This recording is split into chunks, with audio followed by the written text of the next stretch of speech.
Russell Westbrook. You love the Philadelphia Eagles. Let me get a hell yeah! Hey, what's going on, guys? It is Dives, Mr. Crockpot on Twitter. Welcome to another edition of Party on Broad. The Party on Broad podcast can be found on iTunes and Spotify. Smash that subscribe button if you're watching us on YouTube. Joining me today is my man Tyson. Follow him on Twitter at Quibell Tyson. He is our hockey expert here at the Painted Lines. How's it going, man? Going well. Enjoying the summer so far. Good to hear, man. Today we're getting fired up. We are talking about the Flyers. They're getting ready to start that 24-team tournament. It's time, man. I feel like you got basketball on the cusp. You got baseball starting on Friday. It's almost hockey time. So today we are talking about the top 5 Flyers questions heading into the 24-team tournament as the Flyers get ready for the playoffs. All right, man. My first one, number one, is the mental component. The Flyers were on an absolute tear when the season was cut short. They're going 19-6-1 since January 8th, tied with the Boston Bruins for the best record in the league before the shutdown. I believe the Orange and Black were like the number 2, had the second best Vegas odds to win the Stanley Cup at one point. So my question to you, dude, do you think the Flyers will be able to get back into that winning mindset when play resumes next week? I think the honest answer is they could. It's almost like this is like a new season, almost like starting over. Because if you think about it, even a team that wins a cup normally, so normally a team that wins a cup, they're done late June, right? And then you have the draft, the very end of June, and then you have July, August, September off, basically, before you're starting up again in October. So they've had more time off so far than they normally have in an off season.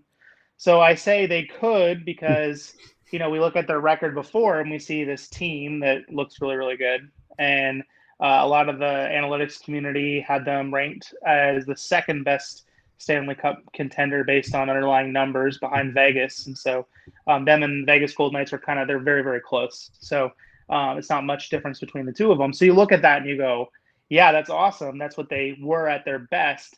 The question remains, this is like starting over again. It's like, even though it's the same group of players, and they're even bringing Oscar Lindblom. So he's in remission. Thankfully, he just signed a new contract today. Congrats. So it's still, we don't know if he's going to play or not, but he'll be there. So, they got pretty much their whole crew minus Nolan Patrick. And you're kind of looking at that and you're going, yeah, you could be that. That would be amazing if you could just pick up right where you left off. The likelihood, it's a little bit less likely. And on top of that, they have a bye. And having a bye right now is almost a detriment, I think, because the first meaningful games they're going to play is against a team that's already played a best of 5 series. So I think the Flyers are one of the teams that gave a little bit of pushback on that when they were deciding what to do. But I think it's still at the same time, they're a very deep roster, as we saw. They're a good mix of youth and veterans. And so I think the potential is still there. I mean, it wouldn't surprise me if they could pick up where they left off. There's just obviously so many different factors that go into play. Before we get to number 2, what's your quick take on Oscar Lindblom's, contract extension? To me, automatically, I think that it's good value if he's, what he was before everything. I think that's a really good contract. What was your quick take on that? Yeah, I thought it was fine. I mean, he's potentially he was on pace, for a pretty good season offensively before getting cancer, and so assuming that he picks up at a similar pace or even a little bit lower, he's a third line player probably right now, and maybe at a ceiling becomes a second line player for $3 million. That's a pretty good deal. So I think it's good value. Awesome. Let's talk about my number 2. It is what to expect from Carter Hart. Carter Hart and Brian Elliott, man, they were such key cogs to the success of the Philadelphia Flyers turnaround. Looking back at last year, man, I know it's painful, but it's worth noting the Flyers had 8 goaltenders during that brutal year last year. So, similar to the team overall, Carter Hart was 7-1 over his last 8 games for the Flyers between the net, 94.1 save percentage in those games, man. So on a scale of 1 to 10, how much confidence do you have in Carter Hart being mentally prepared for his first playoff experience? I'm going to say 8. out of 10. Wow. Yeah, baby. And I say that based upon we're talking about mental preparedness. Now he did get hurt in practice this week, Please be so okay. Please be okay. yeah. And the NHL is doing their thing right now, where because of they're trying to protect player medical privacy. So it's always funny when Carter Hart, well, this isn't funny. He gets taken off the ice, and clearly he just has an injury. They're claiming it's a tweak. He should be okay in a day or two, hopefully. But then they declare it in the same way they've declared a player who tested positive for COVID-19 on another team. Mm-hmm. So it's always funny when it's the same thing. So you're like, wait, did he get COVID in the middle? No, he didn't. There's been some funny jokes being made about that. But that aside, yeah, I mean, we've talked about this before, but he's had a sports psychologist since he was like 11 or 12. So he's working with people. He's very sharp. He's very committed. So in terms of mental toughness, I think he's going to be good. It'll be a good test for him. I know the team is very confident in him, and so I think that goes a long way. And he's a goalie too. Goalies can get hot. So here's the thing: like a goalie, we've seen this before, like in series in the past, where a goalie you've barely heard of can, because of an injury, start in a playoff series and win 4 games in a row, basically really, really fast, and just be a stone wall. And there's nothing you can do about it. I mean, Flyers fans are aware of this with Brian Boucher. Brian Boucher was notorious for that. He would just go on these tears for like 4 or 5 games in a row where he wouldn't let anything in, and then he'd go 8 where he'd let everything in. And so Hart isn't super streaky that way. There's moments when he is, but he could easily do that, or he could bomb. So, but I think he's more likely to at least be somewhere in the middle there based upon his past experience and his mental toughness. All right, looking into the crystal ball here, man. Game 7, who do you put between the net for a major game for the Flyers? Is it Brian Elliott or is it Carter Hart? Hart, without question. Love it. Yeah. All right. Yeah, Elliott's gonna let in a goal 5-hole. He always does. That's what he does. You'll watch him every time. He's gonna go in 5-hole. This is not how you want to lose a game 7. You guys are Flyers fans know how this is with Michael Leighton in net with that Kane Stanley Cup game 7. Well, you know that pain, so don't do it. All right, let's talk about my number 3. It is Kevin Hayes and JVR lead the kids to a playoff run. When those two guys are consistent, man, when they're clicking on all cylinders, it seems like the Flyers are unbeatable. The Flyers are 19-0-1 when Kevin Hayes scores a goal. The Flyers are 22-5-0 when JVR scores at least 1 point this season. So, like, how important are these two guys? And will they be able to rally the troops, rally the kids for a deep playoff run for Philadelphia? Well, I think to start with, both those guys are built for playoff hockey. I mean, we're going to see immediately like an insane amount of physicality. And so I always love the beginning of the season because goalies and teams don't usually have their systems really figured out yet when it starts. And so you'll see like some 7-5 games at the beginning of a regular season that is just obscene.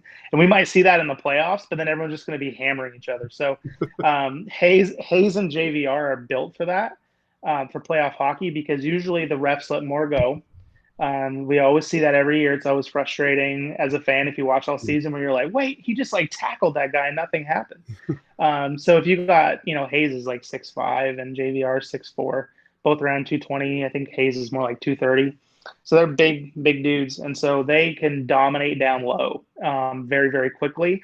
But JVR is decent speed, top speed. Hayes not so much, but I think very much so they could easily set the pace. And I think that's the great balance of this roster, is that there's components of it that are built for the playoffs. It's like those two, I'm like, oh yeah, JVR's been proven in the playoffs before.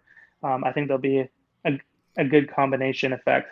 It'll be really great. So, and I think too, like we said, because of past experiences, I think they will be able to lead. I think they could, like I said, it's hard to predict because it's kind of like starting over, right? But at the same time, I could see them going for a run for sure. Getting jacked, man. All right, let's talk about my number 4. It is the Claude Giroux factor. Will the 2010 playoff Claude Giroux please stand up? So I'll never forget that playoff performance, man, back in 2010. Yep. The Flyers have only been to the playoffs 3 times since the 2011 season, man, and have failed to make it out of the first round. So just like Hart, just like the Flyers, Giroux is on fire for for the Flyers during that last couple of months of the season. What are your expectations for Claude Giroux and as the team gets ready for the playoffs? I think they're pretty high because I think this is a good opportunity for him to have a reset. I wouldn't call his season terrible. It just wasn't the level that it was before. And so you kind of start asking questions. Is it age? Is it injuries? Maybe he got beat up a little bit early on in the year and then just kind of never really fully recovered. Like that happens a lot, especially in hockey with the physicality involved in it. But he and his wife just recently had a baby. And so if you followed his Twitter account or Instagram at all during the break, I mean, it was all. I mean, I think for anyone that was quarantining, I think he had a pretty good quarantine, and so I think that's going to go a long way for mental health coming into this as a reset. And then he's a veteran, so you're not worried about him working out. You're not worried about him coming in out of shape. He has never had an issue with conditioning. So if anything, I think he's going to be mentally reset. I think the break was probably, feels weird to say, but I think it might have been good for him. And so I think we could see him very easily look more like the dominant self of 2010 than he did earlier on in the season. And then the beauty of the Flyers roster too is that he doesn't have to be. There's enough depth there that if he's just less than a point per game for the playoffs, they're going to be fine. All right, and my number 5 here, most important storyline for the Flyers is Alain Vigneault. So this guy enters the playoffs for the first time with the Philadelphia Flyers. How much pressure is on this guy, and how much of an impact in a shortened, ramping up for a 2014 playoff? How much impact will he have on the Flyers' playoff chances? I think you'll have a high payoff because as a coach, as we saw this year already. Some people call him a 3-year coach. In other words, he gets 3 years buy-in. He's quick to turn a team around. He starts losing people around year 3 or 4. That's kind of been his story. And so for him on this Flyers team, we saw this early on with them being dominant pretty quickly under his system. And so I think there's going to be a quick buy-in. It's usually a pretty quick system for guys to learn, at least from the beginning. So I think that's going to be the case. But a lot of it, too, is Vigneault is a very hands-off coach. In the perspective of Elliot Friedman on his 31 Thoughts podcast that came out today was talking at length about Vigneault actually, and he was just mentioning how he does not like to be in the dressing room. He likes the dressing room take care of itself. He's very hands off, and so if the leadership group, which right now is like Drew and JVR and Matt Niskanen, is going to be a quiet leader. Justin Braun, Kevin Hayes to some extent, those guys are going to be very much the leaders and voices. And I don't think there's no character issues with any voice in that dressing room. And so I think that's a good combination where he's going to hold players accountable on the ice. And then his expectation is that the veterans hold those under them accountable as well. And so it tends to create a good environment where maybe a young player could get chewed out by Vigneault, right? So maybe Farabee has a bad game. And then a guy like Hayes or JVR or Giroux can encourage him.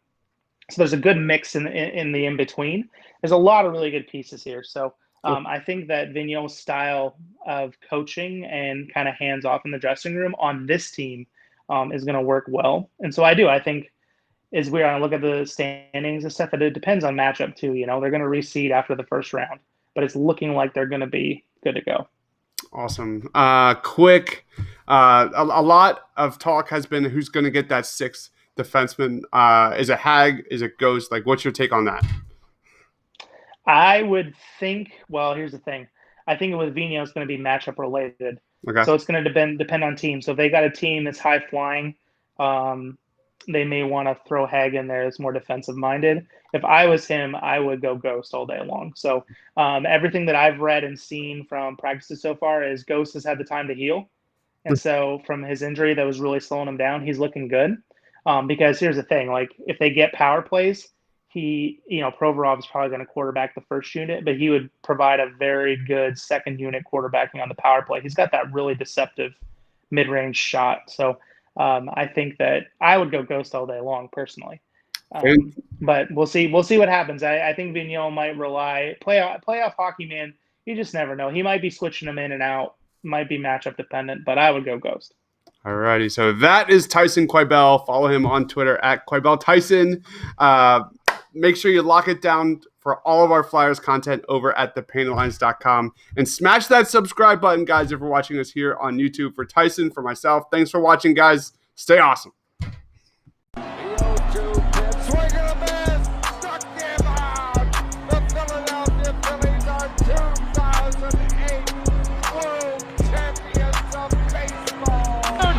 Sixers win it! Wow! Oh man, and being just posterized, Russell Westbrook